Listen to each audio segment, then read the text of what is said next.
Hello বন্ধুরা, আশা করি তোমরা সবাই ভালো আছো। বৃষ্টি পড়েছে, ঠান্ডা ঠান্ডা ভাব।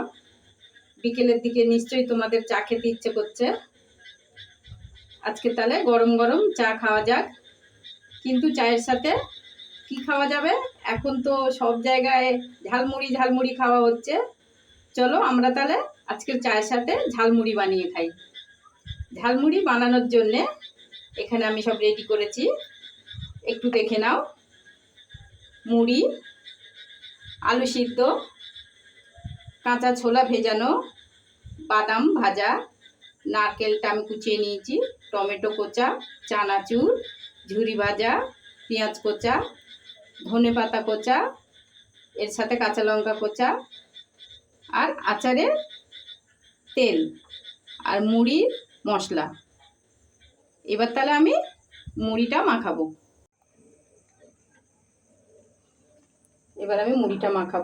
তার জন্যে আমি নিয়ে নিয়েছি মুড়ি। মুড়ির সাথে আমি এটা দিলাম আলু সিদ্ধ, পেঁয়াজ কোচা,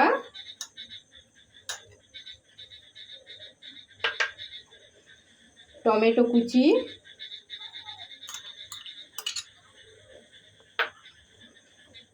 কাঁচা ছোলা ভিজিয়ে রেখেছিলাম,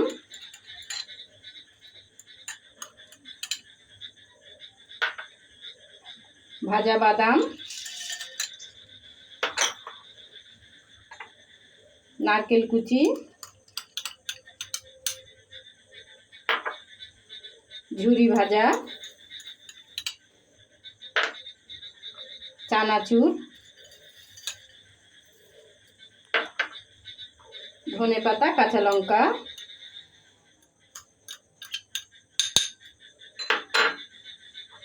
এটা মুড়ির মশলা।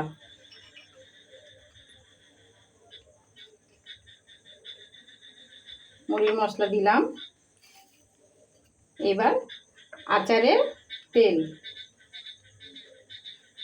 আচারের তেল আপনারা চাইলে এমনি সরষের তেল দিতে পারেন, আচারের তেল সবার থাকে না, আমার ছিল তাই আমি দিয়েছি। এটা দিলে মুড়িটা ভালো টেস্ট হবে। এইবার দিয়ে দেবো আমি একটু নুন। নুনটা আমি ওখানে রাখিনি, আমি স্বাদ মতো নুন দিয়ে নেবেন আপনারা।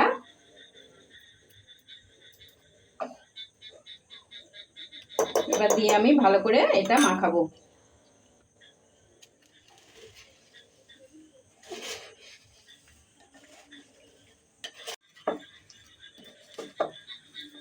মুড়িটা আমার মাখানো হয়ে গেছে।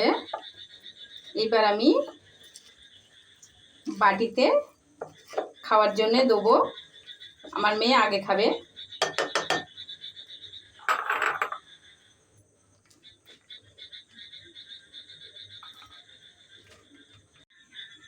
আমার ঝালমুড়ি বানানো হয়ে গেছে, চাও বানিয়েছি সঙ্গে। এইবার আমরা এটা খাবো। তোমরাও বাড়িতে বানিয়ে খেয়ে দেখো, খুবই ভালো লাগবে। খেয়ে কেমন হয়েছে আমাকে বলবে, আর লাইক কমেন্ট শেয়ার করবে।